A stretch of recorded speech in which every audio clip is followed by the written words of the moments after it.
ఈసారి మాత్రం కేసీఆర్ ఓటేమని వచ్చినా రాకుండా ఊరు తిరగకుండా కానీ ఇంటికాడ కుర్చీ మీద కూర్చుంటే ఓటేస్తారు లోకం. కుర్చీ మీద కూర్చుంటే లోటు పంపుతారు ఆయనకు, ఓటేస్తారు ఆయనకు. ఆయన గెలుస్తాడు. ఆయన గెలిస్తే కాలం అవుతుంది. మళ్ళా వాగులు నట్టాయి, చెరువులు నిండుతాయి, లోకం పచ్చదనం ఉంటుంది. ఒక్క మడి లేకుండా దున్ని అన్ని దున్ని పాటు తింటారు, నాటి పెడతారు, పొలాలు కూడా నాటి పెడతారు. అవునా, 2 ఎకరాలు ఎండిపోయింది, ఇప్పుడు ఎట్లా పెట్టాలి, 3 కుటుంబాలు ఎట్లా బతకాలని ఏడుస్తున్నాం మేము. భూమి తల్లి ఏడుస్తుంది. వేసిన పంట ఎండిపోయింది కదా, ఏం తింటామని భూమి తల్లి ఏడుస్తుంది.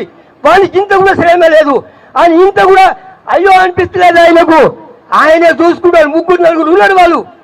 వాళ్ళే మాట్లాడుకుంటారు ఆడ కూర్చొని. ఇంకా కేసీఆర్ ఏమైనా మాట్లాడితే అడ్డం పోతాడు.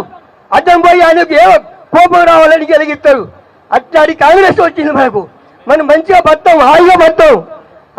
మన ఇంత పాపం చేసిండే కాంగ్రెస్.